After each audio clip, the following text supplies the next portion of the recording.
이제 오늘은 이제 사사기부터 시작이 되는데 사사기 시작할 때 우리가 이제 기억할 것은 이스라엘 백성들이 지금 어디에 있느냐 하는 부분입니다. 다시 말하면 이스라엘의 메인 장소, 지금 12지파가 다 흩어졌잖아요. 땅을 나누었습니다. 그리고 이제 그곳에서 각각 살게 되고요. 그러면 이제 본부는 어디냐? 지금으로 말하면 이제 우리나라 이제 수도죠. 수도가 어디냐 하는 거죠. 수도가 어디입니까? 바로 저 실로였다라는 거죠. 이스라엘 수도하면 보통 예루살렘을 먼저 떠올리지만 이스라엘 백성들이 가나안 땅에 들어와서 제일 먼저 베이스 캠프를 친 곳은 길갈이었고, 거기에서 정복 전쟁이 끝난 이후로 그들은 너무나 한쪽으로 치우쳐져 있기 때문에 수도라는 곳이 한쪽으로 치우쳐져 있으면 안 되잖아요. 그래서 이스라엘의 중앙으로 오게 됩니다. 그곳이 이제 실로라는 땅이었죠. 실로라는 곳에서 약 369년간, 외우기 쉽습니다. 369.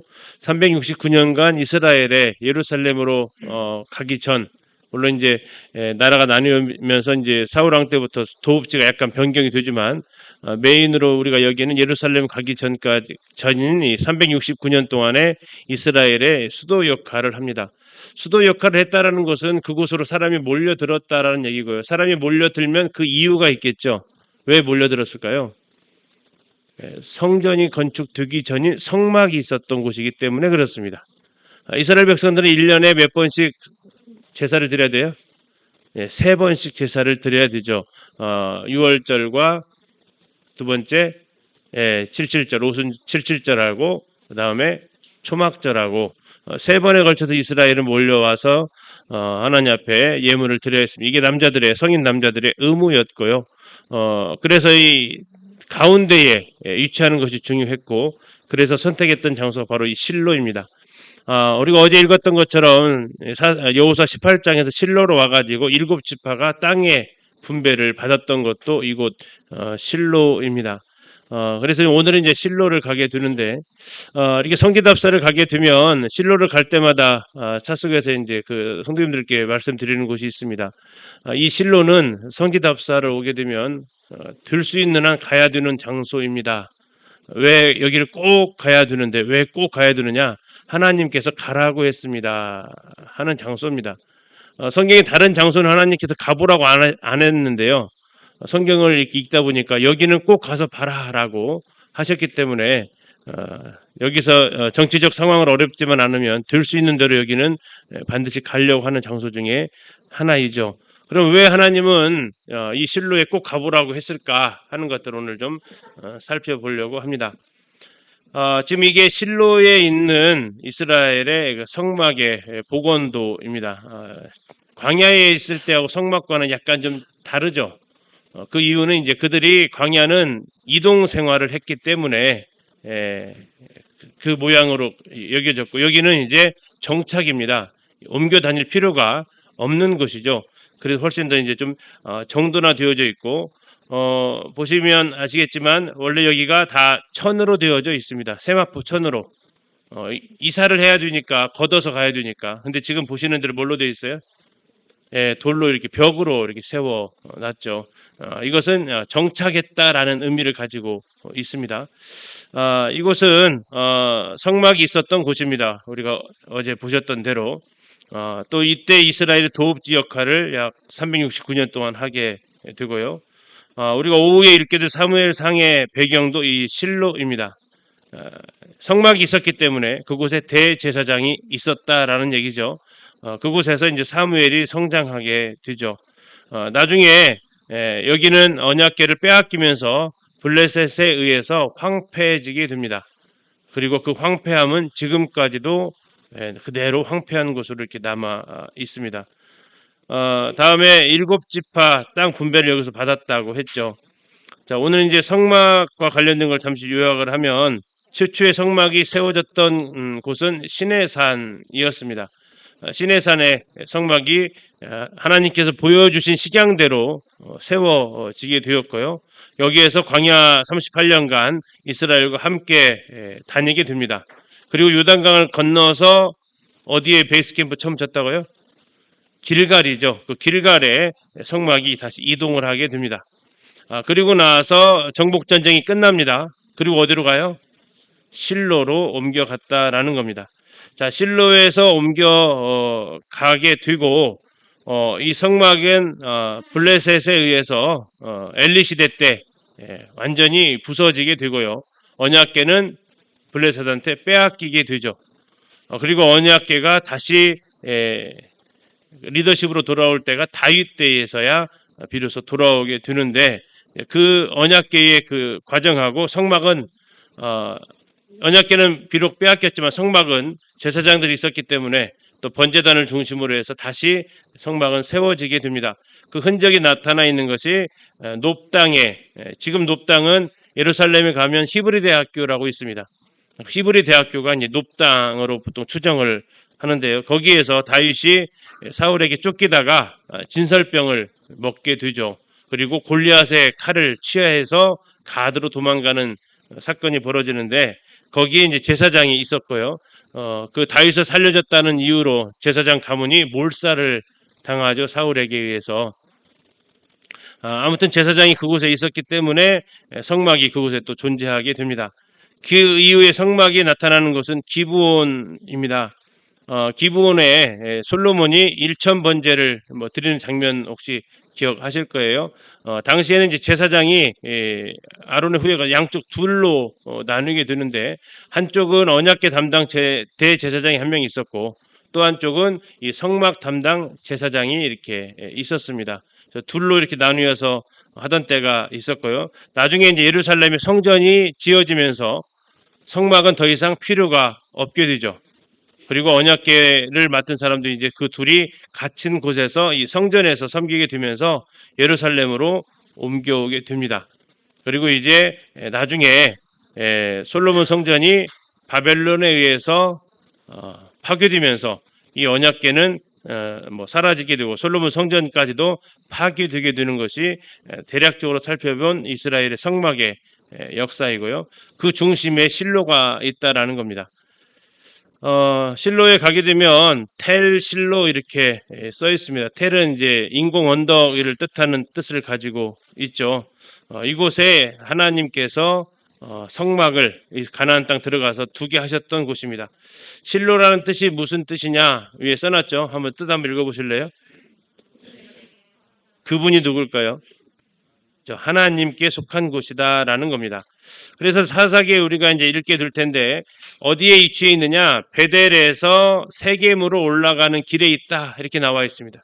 베델에서 세겜으로 올라가는 길, 그리고 동쪽에 있다 이렇게 나와 있습니다. 큰 길 동쪽. 그래서 이스라엘의 지도를 보면 이렇게 생겼어요. 자, 예루살렘에서 베델로 올라가다가 세겜으로 이렇게 가는데, 베델에서 세겜으로 가는 길 어느 쪽이라고요? 동쪽에 이렇게 실로가 있다라는 것을 지금도 이렇게 길이 이렇게 나 있습니다. 그래서 보통 성지순례 가게 되면 베델 들렸다가 실로 들렸다가 세겜으로 올라가는 이 루트를 따라가는데, 성경에서 그렇게 이렇게 동일하게 그 길이 설명되어져 있습니다. 그리고 이제 그 실로에 올라가게 되면 이렇게 길들이 보입니다. 길 보이시죠? 이 길을 따라서 쭉 세겜 사마리아까지 올라가는 곳입니다. 이 실로는 말씀드렸던 대로 약 369년 동안에 사사시대의 도읍지였고, 성막이 있었던 곳, 엘리 제사장이 있었던 곳, 사무엘이 태어나서 자랐던 곳입니다. 그러나 지금은 이제 아무것도 남아있지 않습니다. 아까 그 처음 사진에서 보여드렸던 것이 여기에 있었던 성막 복원도입니다. 실물이 아니고 그림으로 그려진 거였죠. 지금은 아무것도 없습니다. 이게 지금 위에서 본 지도인데요. 어디쯤에 해당되냐면 성막이 바로 여기에 있었다라는 겁니다. 여기 끄트머리에. 그리고 아까 보여드렸던 그 벽으로 되어져 있던 성막이 지금 그 자리에 공터만 남아 있습니다. 왜 그랬느냐? 이걸 누가 파괴했다고요? 블레셋이 와서 파괴를 했다라는 겁니다. 블레셋이 와서 언약궤를 빼앗아간 다음에 여기까지 침범을 해가지고 가져가게 됩니다. 다 불태워버리고 했던 거죠. 그래서 도시가 완전히 불이 나서 더 이상 이제 복구가 되지 않는 그래서 곳곳에서 이렇게 발굴 유적을 발굴하다 보면 뭐가 나오겠습니까? 불에 탔다는 흔적이 나와야 되겠죠. 그래서 불을 탄 토기, 뭐 진흙, 벽돌 이런 것들이 발굴이 되어서 성경의 역사성을 다시 한번 이야기를 해주고 있고요. 자, 그런데 왜 하나님은 여기에 꼭 가보라고 하셨느냐 하는 겁니다. 자, 이게 이제 예레미야서에 등장을 합니다. 우리 다 같이 한번 자꾸 입도 놀려야 잠이 안 오니까요. 예, 같이 한번 12절만 한번 읽어보시겠습니다. 12절만 시작.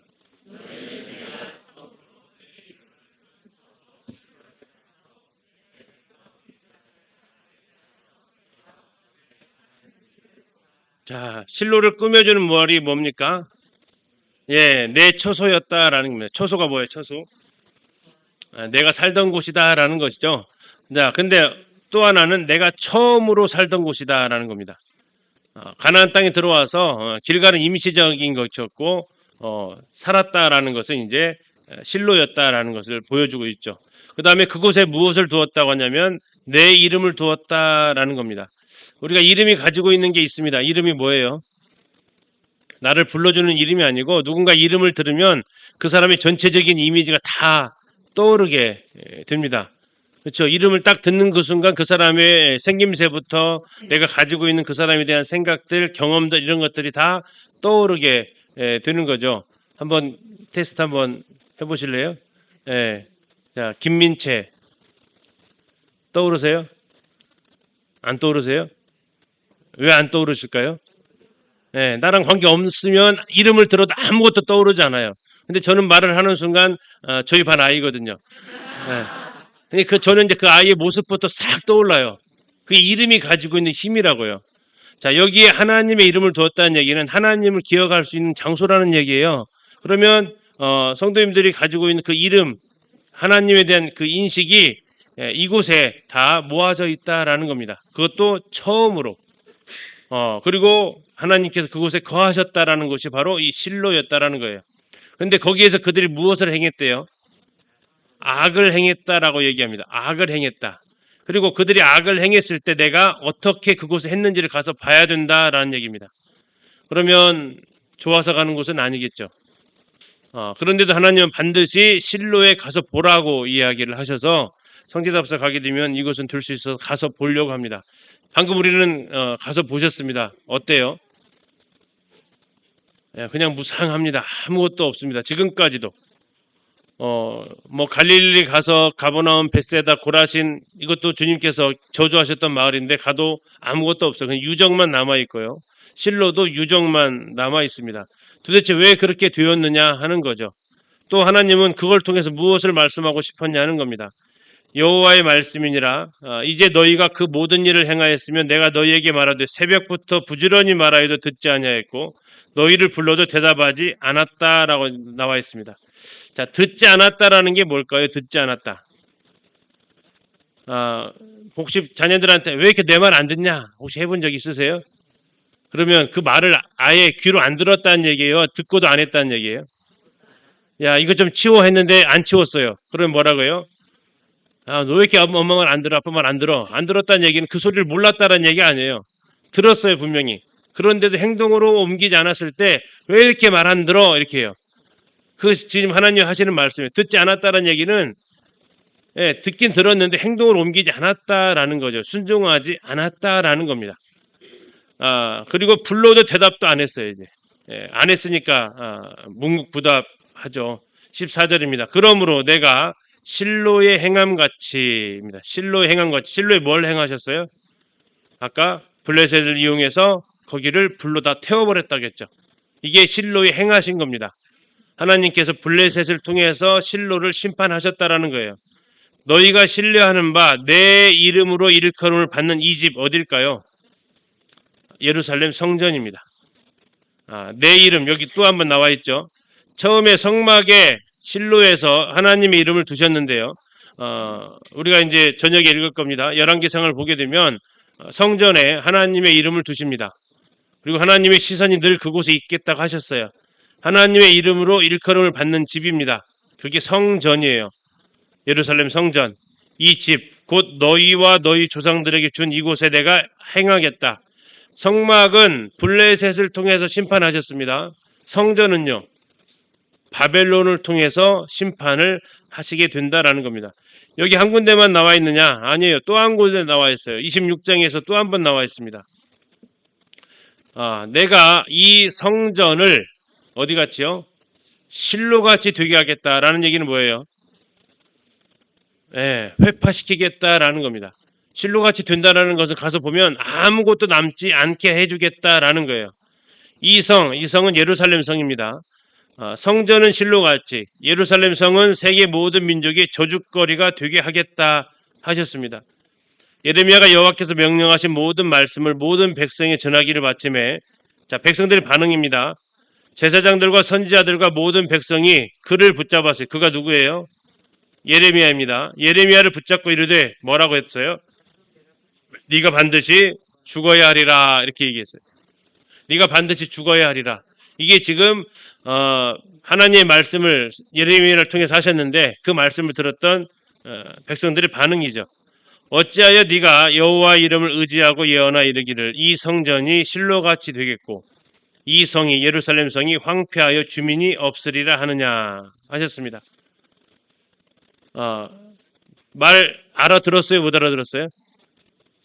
알아들었잖아요. 아까 했던 대로 듣지 않았다라는 것이 못 알아먹은 건 아니에요. 알아들었는데 들은 것과 행동하는 것 전혀 일치가 되지 않았다라는 거죠. 그러면서 이 성전을 향해서 예루살렘 성을 향해서 멸망을 선포하는 예레미야의 메시지에 대해서 그들은 되게 불편해 했다라는 겁니다. 뭐 비교할 수는 없겠지만 누군가 예배당 우리 1층 앞에 서가지고 여기 올라가지 마세요 하면서 이렇게 이 예배당에 대해서 폄하하시면 어떻게 생각이 드시겠어요? 잘한다, 격려해주고 음료수 좀 사다주고 해주시겠어요? 누가 1인 시위 한다고 한번 생각해 보세요. 이곳이 실로같이 될 겁니다 하면서 이렇게 한다면 어떻게 하시겠어요? 어디서 이런 사람이 와가지고 우리도 비슷하게 행동할 거예요. 그렇죠? 이들의 행동이 참 불순종이다 이렇게 생각이 드는 게 아니라 우리도 이럴 수 있겠다는 생각을 한다라는 거죠. 뭘 모르면요. 이 성의 상태를 모르면. 자, 그들이 믿었던 것은 뭡니까? 성전만 있으면 하나님은 계셔야 되는 것으로 생각을 했어요. 하나님은 좋으신 분이에요. 심판하시지 않는 분으로 그들은 늘 생각을 하면서 살았다고요. 그러나 실로가 주는 교훈이 뭡니까? 만약에 그 성전이 하나님의 이름으로 일컬음을 받았지만 그 성전에 하나님 임재가 없으면 더 이상 성전이 아니다라는 거죠. 성막이 있는 곳과 있었던 곳의 차이는 뭡니까? 하나님의 임재가 있는 것과 하나님 임재가 떠난 것의 차이죠. 교회를 떠나서 나도 왕년에는 예수님을 잘 섬겼는데 주님을 잘 섬겼는데 하는 이거 과거를 자랑하는 이런 것은 결코 지혜가 아니죠. 신앙이 유적이 아니라 신앙이 현장으로 이게 남아야 되는데요. 중요한 것은 나에게는 이 실로가 어떤 의미로 다가오냐 하는 겁니다. 그냥 교회라는 곳이면 다 하나님이 계시는 곳입니까? 교회라는 간판을 걸면 이곳에는 다 하나님 임재가 있어야만 하는 곳인가 하는 거죠. 그렇지 않은 것들이 오늘날 많이 보이지 않습니까? 그러나 과연 우리가 몸담고 있는 이 교회는 어떠한가 하는 것을 우리는 늘 살펴야 합니다. 또 그리스도인이라면 무조건 하나님의 임재 가운데 살아가게 됩니까? 내가 그리스도인 이후로 하나님이 늘 나와 함께 동행하시겠습니까? 그렇지 않다라는 겁니다. 중요한 것은 하나님은 내 편 맞는데요. 나는 하나님 편이 맞냐 이거죠. 우리는 하나님이 내 편이라는 확신을 가지고 살아간다면 나도 하나님 편에 있는가라는 것을 생각하면서 우리는 살아가야 된다라는 것이 이 실로가 주는 교훈입니다. 예배당 지어놨다고 우리가 뭐 당연히 이곳에 하나님 임재가 있고 하나님 역사가 있고 한다라는 생각, 또 우리가 모임 안에 거한다라는 것 자체만으로 우리가 그런 자부심을 느낄 수 있는가 하는 생각들, 이런 것도 우리가 이 실로 앞에서 다시 한번 되새기게 됩니다. 성막이 있다고 하나님 임재가 있는 게 아니고 성전 지었다고 하나님 임재가 있는 건 아닙니다. 그 초심을 버렸을 때, 그 첫 마음을 버렸을 때 그곳은 더 이상 하나님이 계시지 않는 곳이고 이방인들에 의해서 짓밟히는 곳이 되는 거죠. 오늘날 뭐 예배당이 성전의 개념이 아닌 것은 다 뭐 아실 겁니다. 더 중요한 것은 우리가 성전이죠. 고린도전에서 말씀하고 있는 대로 내 안이 성전이라는 겁니다. 나는 과연 그러면 그런 하나님 임재가 있는 삶을 살아가고 있는가 하는 것을 생각해 보게 되고요. 자, 성막과 성전의 가장 핵심이 되는 곳이 장소가 어디입니까? 성막의 가장 핵심이 되는 장소, 지성소죠. 지성소에서 가장 핵심이 되는 물건이 있다면 언약궤입니다. 그러면 성막의 가장 중심이 뭐예요? 다시 말하면 언약궤라는 겁니다. 성전의 중심도 언약궤고요. 결국 이 언약궤에 대해서 실로에서 언약궤가 빼앗기게 됩니다. 누구한테요?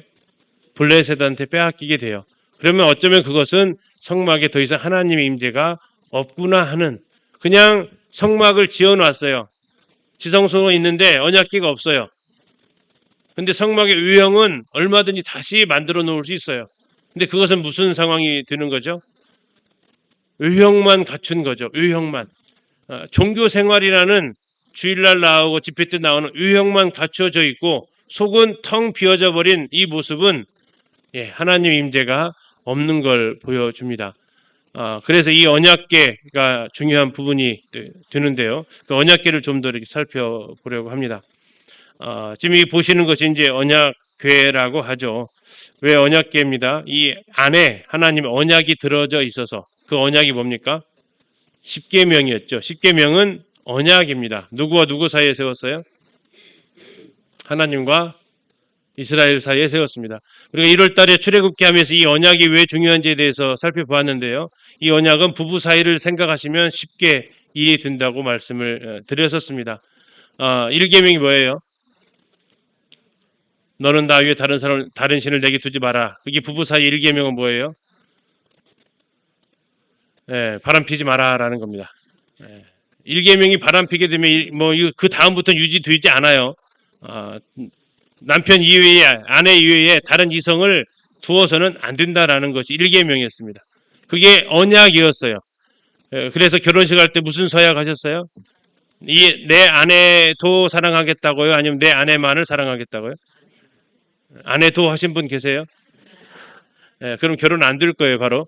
남편만을 사랑한다고 했던 것이 바로 혼인으로 들어갈 수 있는 유일한 길입니다. 두 번째 계명은 뭡니까? 누구를 위해서요? 하나님을 위해서요? 우리를 위해서요? 우리를 위해서 우상을 새겨 만들지 말라라는 겁니다. 이게 부부 2계명은 뭐예요?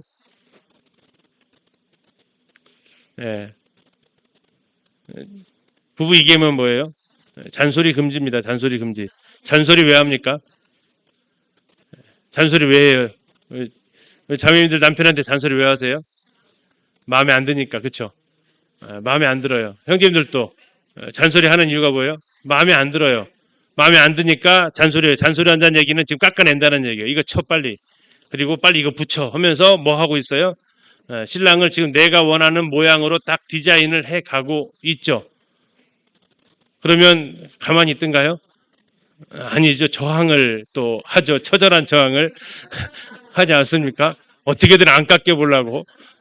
이게 지금 하나님 디자인하지 말라는 거예요. 왜 네 신랑을 자꾸 디자인하느냐 하는 건데, 하나님을 우리는 뭐 하고 있냐면 디자인할 수 있다는 얘기. 우상만을 디자인하는 게 아니라 하나님도 디자인할 수 있어요. 해본 적 있으시죠? 하나님 이러시면 안 되잖아요. 하나님 왜 저한테만 이러세요? 이게 뭐 하고 있냐면, 이게 지금 하나님을 향해서 디자인을, 하나님 이런 분이 아닌데 자꾸 이렇게 되면 내가 맞는 신이 있어요. 내가 원하는 신의 모습. 나중에 예수님께서 오셨을 때도 제자들의 모습도 그랬어요. 십자가 진다고 하니까 베드로가 어떻게 했어요? 예수님을 책망하듯이 말했어요. 그러면 안 되시죠. 이렇게 내가 원하는 하나님의 모습이 있어요. 그거 만들지 말라는 얘기예요.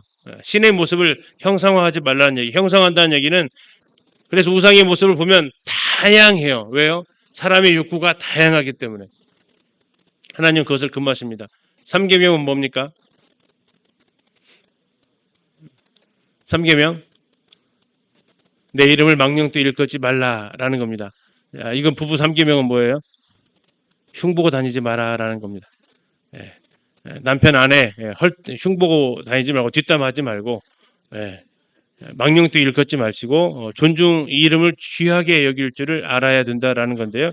하나님에 대해서 그들이 망령되이 일컫습니다. 어떻게 망령되이 일컫냐면 마치 우리 신앙생활 가운데서 내 뜻인데 하나님 뜻인 양 자꾸 이야기를 합니다. 또 뭐 청년들 결혼 분별을 하면 내가 마음에 안 드는데 아우 주님이 평안을 안 주셔서 뭐 자꾸 이런 식으로 얘기하고 이런 거 이렇게 하나님 이름을 갖다 막 팔아먹는 이런 거 하지 말아야 되죠. 네 번째는 뭡니까? 안식일을 기억해 지켜라. 부부 사이 사계명은요. 생일 결혼 기념일 잘 챙겨줘라라는 겁니다. 둘만의 그 관계를 나타내 주는 거, 이스라엘 백성과 하나님과의 관계를 나타내 주는 것이 이방 사람들은 안식일이 없었어요. 그죠? 그들은 그냥 언제든지 계속 일할 것이 됐어. 그러나 이스라엘 백성들의 특징은 뭐예요?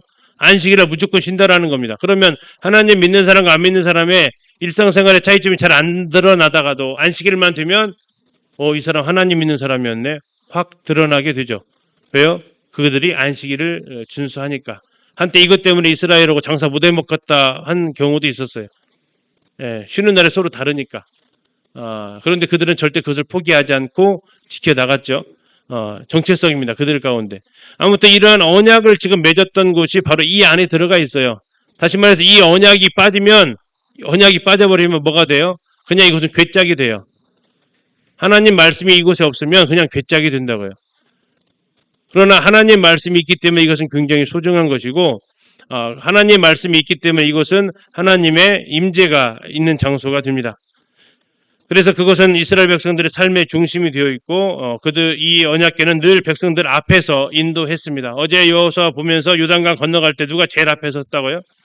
언약궤를 맨 제사장이 제일 앞에 섰다라는 겁니다. 항상 앞에서 인도를 했다라고 이렇게 등장을 하죠. 이 언약궤가 하나님 임재가 있다라는 것은 이곳에 하나님께서 모세에게 하셨던 말씀이 거기서 내가 너와 만나겠다라는 겁니다. 하나님의 만남이 이루어지는 것. 그래서 우리는 하나님의 말씀을 통해서 하나님을 만나게 됩니다. 거기에서 너에게 명령할 모든 일을 알려주겠다 해서 하나님의 뜻을 분별해 가는 장소가 바로 이 언약궤가 있는 곳이죠. 두 번째는 이 성막의 중심인데 이 회막을 중심으로 사면을 대해서 칠하가면서 이스라엘이 한 본부 센터에 성막이 있었습니다. 이것은 이제 우리의 마음의 한 중심에 하나님의 말씀, 하나님 임재가 있어야 될 것을 말씀해 주고 있죠. 다음에 이제 이곳은 하나님께서 그들을 인도하시는 곳인데요. 언약궤가 여호와의 언약궤가 3일길에 앞서가면서 그들의 쉴 곳을 찾았다라고 얘기하고 있습니다. 그래서 언약궤가 하고 있는 것이 첫 번째가 하나님 임재하는 장소고 두 번째는 그 삶의 중심이 되는 것이고 세 번째는 하나님이 백성들을 인도하는 이 역할을 하신다라는 겁니다. 이게 하나님의 말씀이 우리에게 하시는 역할이기도 하고요. 우리가 이렇게 성경 통독 캠프를 하고 성경을 읽는 이유도 그 세 가지가 우리에게서 일어나야 한다라는 겁니다. 하나님의 만남이 있어야 되고요. 성경 읽었다라는 어떤 그런 보람도 있겠지만 하나님의 임재를 경험을 하는 것이고 두 번째는 내 삶의 기준이 나침판처럼 하나님 말씀이 되어야 되는데 그러려면 말씀을 알아야 이게 기준이 되잖아요. 그리고 과연 2000년 전, 3000년 전에 기록되어진 그 말씀이 내 삶에 무슨 영향이 있을까? 어떤 관계가 있을까? 여전히 그것이 영향력이 있고 관계가 있기 때문에 우리가 성경을 읽는 겁니다. 그래서 앞으로 우리의 삶 속에서도 앞서가면서 하나님의 인도를 구하는 거죠. 그런데 이 언약궤가 이따 오후에 있게 될 사무엘상에서 블레셋한테 빼앗기게 된다라는 겁니다. 원래는 이쪽 길갈에 제일 처음에 있었습니다. 길갈입니다. 그러다가 정복전쟁 끝나고 이곳 실로로 옮겨오게 됩니다. 이게 실로가 됩니다. 너무 한쪽으로 치우쳐져 있었기 때문에 수도 역할은 가운데로 오게 되었던 것이고요. 그러다가 사무엘상에서 에베네셀 전투에서 이제 빼앗기게 됩니다. 블레셋으로 넘어가게 되죠. 이 소식을 듣고 엘리 제사장이 목이 부러져 죽임을 당하게 되는 사건도 같이 사무엘상에서 일어납니다. 자, 그래서 블레셋 땅으로 이렇게 넘어가 가지고 그들이 이제 아스돗 땅에 들어가는데 아스돗에 들어갔더니 이제 다곤신이 있습니다. 다곤신이 하나님 앞에 무릎을 꿇습니다. 왕 중의 왕, 신 중의 신이 오셨으니까 우상 나부랭이가 가만히 있을 수 없잖아요. 바로 무릎을 꿇고 목이 부러지고 하는 일들이 벌어지게 되고요.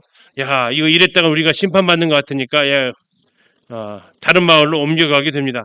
그래서 갔더니 이제 가드라는 곳으로 옮겨가게 되죠. 그리고 이들도 감당 못하니까 이제 또 애그러는 게 뜨거운 감자가 되는 겁니다. 뜨거운 감자 손에 쥐면 어때요? 빨리 넘겨버리려고 그러는 것처럼 이게 자꾸 이러지도 저러지도 못하는, 그래도 결국 우리가 도저히 이 여호와의 신을 우리 가운데 둘 수 없다 해서 그들이 선택한 것은 벳세메스라는 곳으로 올려 보내게 되죠. 전나는 암소해가지고 올려 보내게 되고요.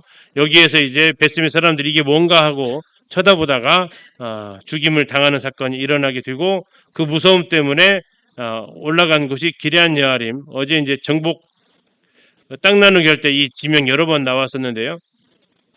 베냐민과 유다 지파의 경계가 되는 이 성읍인데 여기에서 머물게 됩니다. 그리고 다윗이 이것을 찾아가지고 어디로 가져와요? 예루살렘으로 가져오게 되는 것이 사무엘 하에서 등장하는 내용이죠.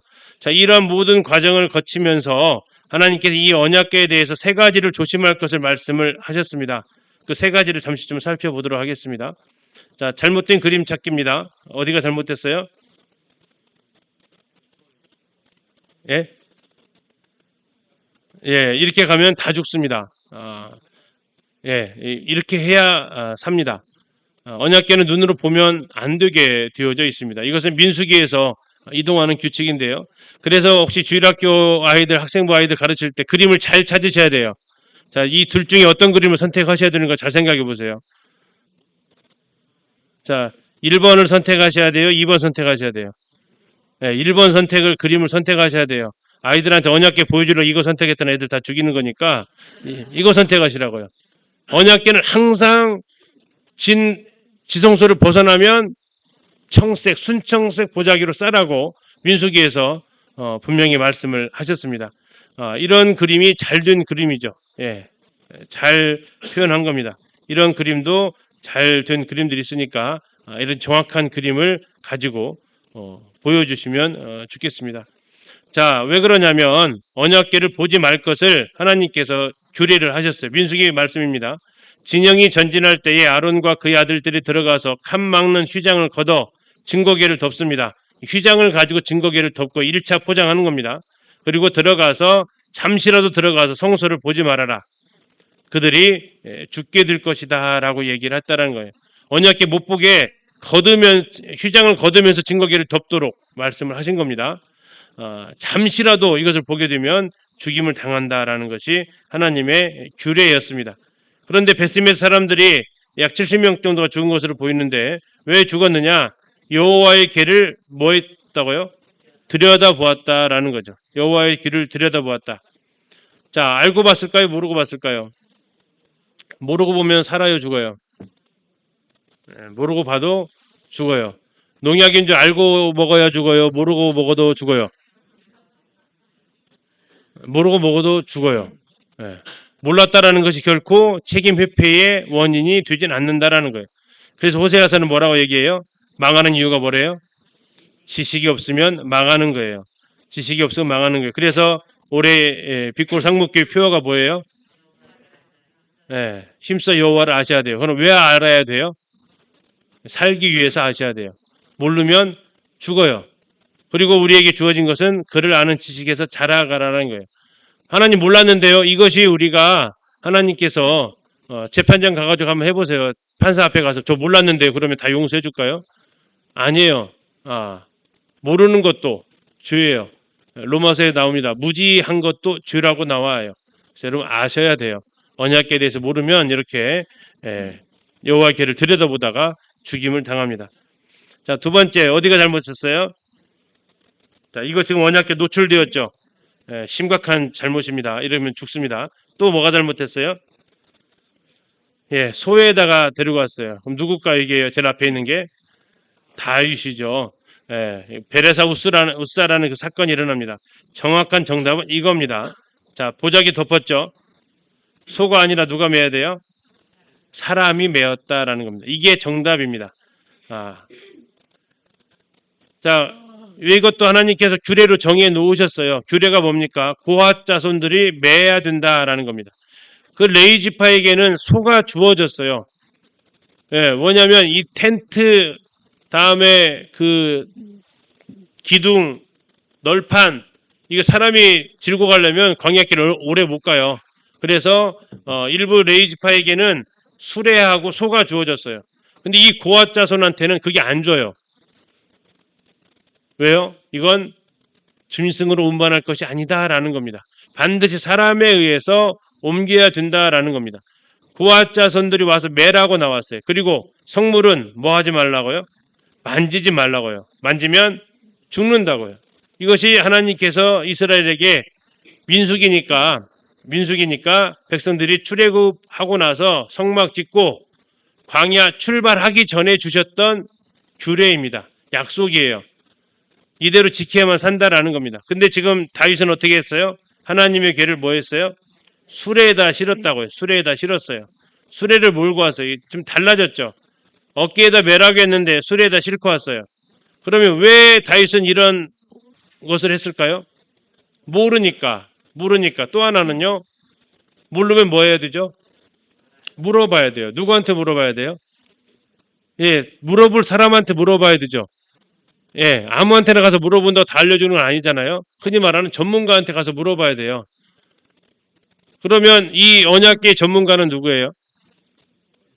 예, 제사장들한테 가서 물어봤어야 될 거 아니에요. 다윗은 누구한테 물어봤을까요? 역대상은 이렇게 나와 있습니다. 다윗이 천부장과 백부장 곧 모든 지휘관과 더불어 의논하고 우리가 우리 하나님의 궤를 우리에게로 옮겨오자 했어요. 자, 누구하고 상담했어요? 천부장, 백부장이니까 군인들하고 상담했다고요. 왜요? 다윗이 군대 장관이었잖아요.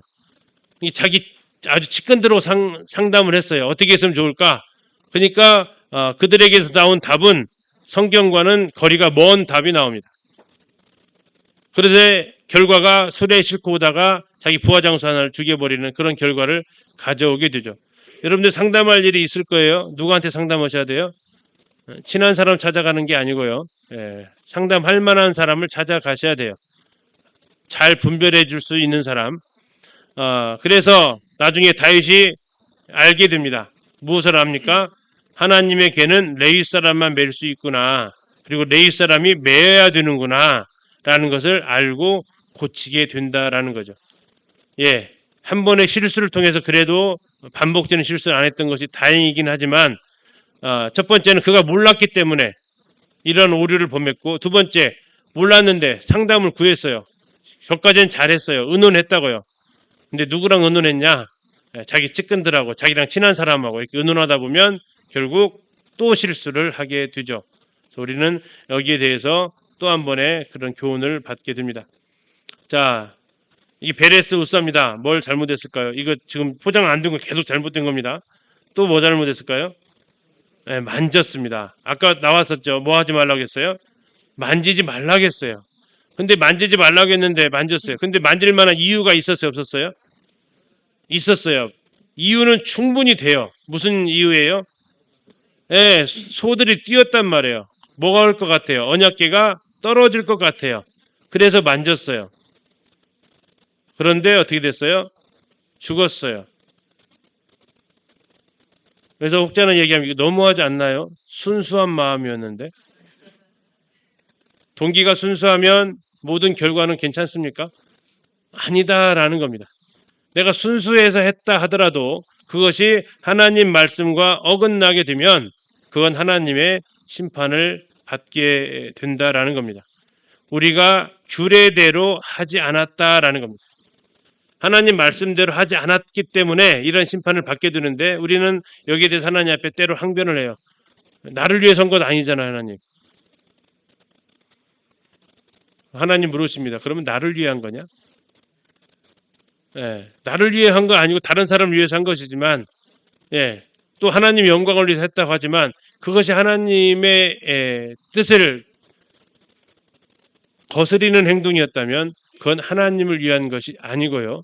내 스스로 그렇게 생각하고 행동했을 뿐이죠. 그런데 우리의 삶 속에 이러한 행동들이 의외로 많습니다. 말씀대로 하지 않아요. 규례대로 하지 않아요. 가끔 이것으로 이제 예를 드는데요. 그 두 남녀가 있었습니다. 그리고 그들은 만난 지 흔히 말하는 이제 100일에서 이 남자친구가 장미꽃 100송이를 샀습니다. 뭐 하려고요? 여자친구 주려고. 여자친구 줬어요. 줬는데 이 여자친구가 그 장미 100송이를 보더니 막 달아나기 시작합니다. 뭐 나 잡아봐라 뭐 하는 것 같았어요. 그래가지고 막 이 남자친구도 열심히 이 장미 꽃을 들고 뛰어갔죠. 근데 제가 생각보다 이걸 날 잡아봐라 하는 정도의 빠르기가 아니었어요. 거의 죽기 살기로 뛰어가는 거죠. 그러니까 남자가 어떻게 했겠어요? 자기도 죽기 살기로 뛰었죠. 그래가지고 결국 남자가 따라잡았어요. 그리고 안에 그 여자친구 앞에다가 얼굴 앞에다가 장미꽃 100송이를 딱 드러냈는데 여자가 쓰러져 버렸어요. 알러지가 있었죠. 순수했잖아요, 의도가. 얼마나 아름다워 헌신했잖아요. 근데 상대방이 그것을 제대로 알지 못하면 오히려 그것이 상대방을 너무나도 힘들게 만들 수 있다라는 겁니다. 순수한 의도였다고 다 되어지는 것은 아니다라는 거죠. 또 가끔씩 부모님들 자녀들하고 트러블이 있을 때 왜 트러블이 생기냐면요. 다 누구를 위한 거야? 그것이 자녀들 얼마나 옥죄는지 아시죠? 순수하다고 해서 모든 것이 그럼 다 되냐? 그것이 아니다라는 겁니다. 이것도 역시 규례대로 하지 않으면 안 돼요. 자, 규례대로 한다라는 거 한 번 더 생각해 보실 것은 하나님 섬기는 것과 사람 섬기는 것 어느 것이 더 쉬우세요? 하나님 섬기기가 쉬우세요? 사람 섬기기가 쉬우세요? 두 개가 무슨 차이가 있는지 혹시 아세요?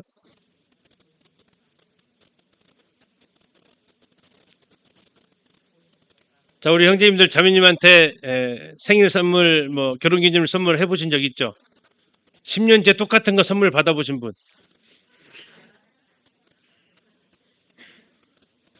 내 아내는 장미꽃 좋아하니까 늘 선물은 장미꽃만 해보신 분? 아내가 정말 좋아할까요? 사람은요, 똑같은 거 계속 주면요, 질려해요. 그래서 우리 여기 예비 신랑들 촉갓집 가서 말을 조심해야 돼요. 장모님 정말 닭 맛있습니다. 그러면 갈 때마다 가가 나온대요. 다 맛있어요 하면 골고루 나올 텐데 특정 음식 얘기하면 이게 우리 사위가 이거 좋아하는구나 해서 계속 그것만 나온대요. 이게 우리가요 이 부분에 대해서 하나님 섬기는 것과 사람 섬기는 것은요 달라요. 어떻게 달라요? 그럼 또 하나 비교해 볼까요? 하나님 섬기는 것이 창의적일까요? 사람 섬기는 게 창의적일까요? 사람 섬기는 건 창의적으로 하셔야 돼요. 같은 거 주면 싫어해요. 칭찬도 여러 번 하면 듣기 싫다고 하는 게 사람이에요. 근데 하나님은요, 창의적이시면 안 돼요. 하나님 섬기는 건요, 창의적인 걸 원하지 않으세요. 뭘 원하세요? 규례대로 하는 걸 원하세요. 창의적이지 마세요. 하나님 섬기는 것은 순종하시면 돼요. 하라는 대로 하는 게 하나님 섬기는 방법이고요. 사람 섬기는 것은 규례대로만 하시면 해주고 욕먹어요. 창의적으로 하셔야 돼요. 맨날 같은 곳으로 밥 먹으러 가지 마시고 메뉴도 바꿔주셔야 되고 선물도 바꿔주셔야 되고 그 옷 잘 어울려요. 맨날 그 옷만 입고 나가시면 싫어해요. 사람은 매일 바꿔줘야 돼요. 하나님은 안 그래요. 하나님은 규례대로 하기를 원하세요. 그래서 우리가 하나님 앞에 예배 드릴 때 영과 진리로 예배 드린다고 하는 것이 내 맘대로 하나님 이게 좋아 보일 것 같아서 이거 아니에요. 하나님 말씀을 찾아보셔야 돼요. 하나님 뭘 원하시는지. 그래서 여기서도 말씀하고 있는 것이 모세가 여호와의 말씀을 따라 명령한 대로 레위 자손이 채에 하나님의 계를 꿰어 어깨에 메었다. 자, 규례대로 하자고요. 규례대로. 명령한 대로 하자고요. 이게 하나님께서 우리에게 요구하시는 방식이다라는 겁니다. 그렇지 않으면 실로같이 돼요. 그렇지 않으면 예루살렘 성전같이 된다고요. 우리가 모여지는 이곳이 내 자신이 자꾸 하나님의 뜻이 아니라 내가 보기에 좋은 것을 자꾸 선택하게 되어졌을 때 이러한 현상들이 우리에게서 일어난다라는 겁니다. 정리를 하면 하나님을 아는 지식이 있어야 돼요. 살기 위해서. 두 번째는 누구랑 의논할지를 잘 생각을 하셔야 돼요. 친한 사람하고 무조건 의논하지 마시고 하나님의 뜻을 알려줄 분하고 의논을 하세요. 그리고 내 생각대로 하지 마세요. 나 열왕기상 할 때 하겠지만 여로보암이 하나님을 섬겼는데요. 그가 했던 방식이 자기 생각대로 했어요. 나중에 이제 열왕기상 12장에도 찾아보겠지만 내일이 되겠네요. 그가 했던 두 가지의 큰 원칙은 비슷하게 마음대로 했어요. 비슷하게 마음대로. 이것이 여로보암의 길로 설명이 되어져 있어서 이것은 굉장히 위험한 거라는 겁니다. 자, 그래서 오늘 실로와 언약궤에 대해서 잠시 살펴봤고요. 자, 우리가 사사기를 보는데 사사기에 대해서 잠시 좀 말씀드리고 잠깐 쉬었다가 성경 통독하도록 하겠습니다. 자, 이 사사가 누구냐 하는 겁니다. 사사는 이 3권을 다 가지고 있는 사람입니다. 재판도 하고요. 왕권입니다. 다음에 백성들의 문제가 있으면 하나님께 나아가고요. 제사장 역할입니다.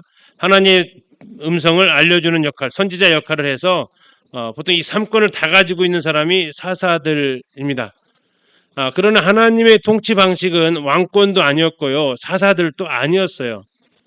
하나님의 통치 방식은 그 아까 나와 있었던 언약궤 중심으로 말씀 중심으로 레위인들 제사장들을 통해서 하나님의 뜻을 전하고 그것을 가지고 가르치도록 하는 것이 하나님의 뜻이었습니다. 그런데 이제 이 사사라는 것은 과도기적인 형태였고 왕정으로 가는 중간의 모습이라고 하지만 왕정으로 갈 수밖에 없었던 최선이 무너질 수밖에 없었던 그 이유를 이 사사 시대에 보여주고 있습니다. 사사가 총 몇 명 나옵니까? 12명이 나오는데요. 왜 그러면 그렇게 사사가 등장할 수밖에 없었느냐? 한마디로 악순환이 이어졌다라는 겁니다. 우리가 1장, 2장을 보면서 살펴보겠지만 사사기 1장의 첫 악순환은 그들이 계속해서 전쟁을 했는데 어제 토론 한번 해보시면 좋을 주제 말씀드렸어요. 뭐였어요? 못 쫓아냈냐 안 쫓아냈냐? 뭐가 문제다고요? 한번 토론해보자고요. 두 가지 다 문제입니다. 분명히. 이게 사사기 1장에서 나와요. 자, 근데 그것이 그 다음에 그것으로 끝나는 게 아니라 그것이 영향을 줘요. 쫓아내지 않았거나 못 쫓아냈거나 결과는 뭐예요? 남아 있었어요. 어디에? 가나안 땅에. 누가? 이방인들이. 그러면 영향을 받아요? 영향을 줘요? 희한한 것은 다수가 있더라도 영향을 받게 된다라는 거예요. 지금도 예를 들어서 안 계시겠지만 여기에 코로나 환자가 있다고 생각해 보세요. 우리의 좋은 바이러스가 그분한테 영향을 줘서 그분을 치료시켜요? 아니면 그분의 바이러스가 우리를 갖다 전염을 시켜요? 우리가 전염을 받아요. 안 좋은 것이 영향을 준다고요. 그들을 남겨뒀단 말이에요. 못 쫓아내서 남겨뒀든지 안 쫓아내서 남겨뒀든지 영향을 줘요. 그 영향이 뭐예요? 두 가지예요. 하나는 우상 숭배를 하고요. 또 하나는 그들이 통혼을 하기 시작을 해요.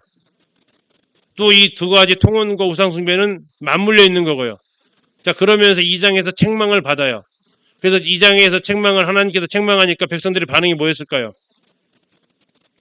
복임이에요. 복임. 복임이 이제 울어요. 운다고 다 해결되는 건 아닌데 울어요. 그리고 울고 아무것도 안 해요. 이것이 이제 악순환의 원인이 돼요. 그리고 여호수아가 돌아가시고 여호수아 함께 섬겼던 장로들도 다 죽어버려요. 그리고 이제 이 악순환이 반복이 되기 시작합니다. 어떻게? 범죄하고 혼나고 살려주세요. 하나님 사사 보내서 구원해줘요. 이것이 계속 반복의 반복을 가져온다라는 겁니다. 그 원인이 뭐라고요? 정복에 실패하니까 그들이 함께 살게 되고 함께 살게 되다 보니까 영향을 받게 되고 영향을 받다 보니까 그들이 하나님을 떠나게 되는 이러한 일들이 계속해서 일어나게 됐다는 겁니다. 그래서 하나님께서 사사들을 불러 일으켜 세우시게 되는데 사사들의 명단입니다.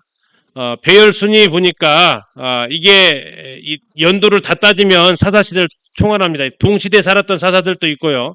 순서를 보게 되면 운예, 레우, 삼갈, 드보라, 다음에 기도, 나비멜렉, 돌라얄, 입다, 입산, 헬론, 압돈, 삼손.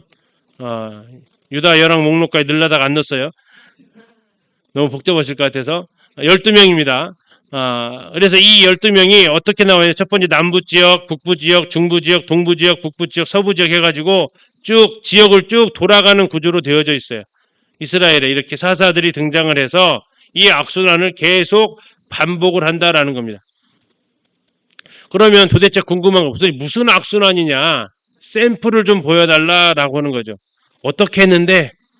야, 그들이 우리가 사사기 읽다 보면 또 범죄했다, 또 죄를 지었다 나와요. 근데 도대체 어떠한 죄를 졌는지 구체적으로 안 나와요. 그 구체적인 죄가 뭐였느냐? 대표적인 사건 2개를 이야기를 해줘요. 언제? 17장부터 이야기를 해준다고요. 17장에서 그들이 지었던 악순환의 죄의 형태가 뭐냐? 자기 소견에 오른 대로 행했다라는 게 원인인데요. 그것이 뭐냐라는 겁니다. 그 원인이 바로 하나는 영적으로 타락했다라는 거고, 두 번째는 도덕적으로 타락했다라는 겁니다. 영적으로 타락했다라는 것은 미가 신상 사건을 통해서 모세의 손자 레인인데요. 아론의 손자는 제사장입니다. 모세의 손자는 레위인이에요.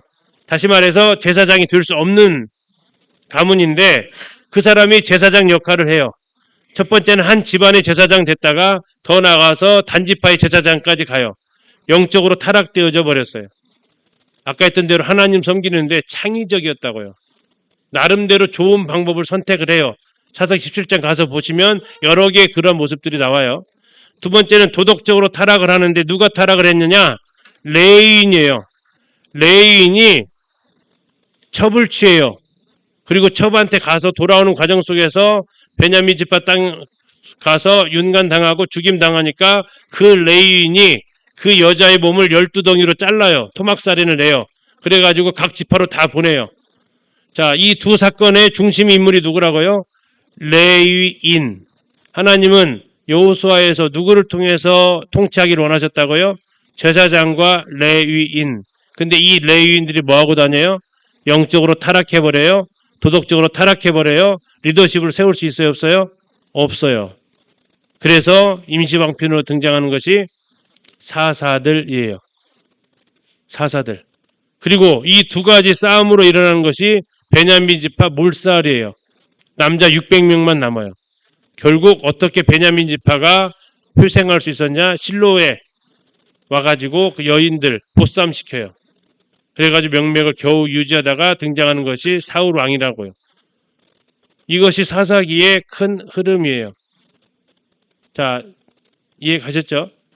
이따 시작할 때 다시 한번 정리하시는데 제일 처음에 왜 이렇게 엉망이 됐냐? 원인이 뭐냐? 쫓아내지 않았고 쫓아내지 못했어요.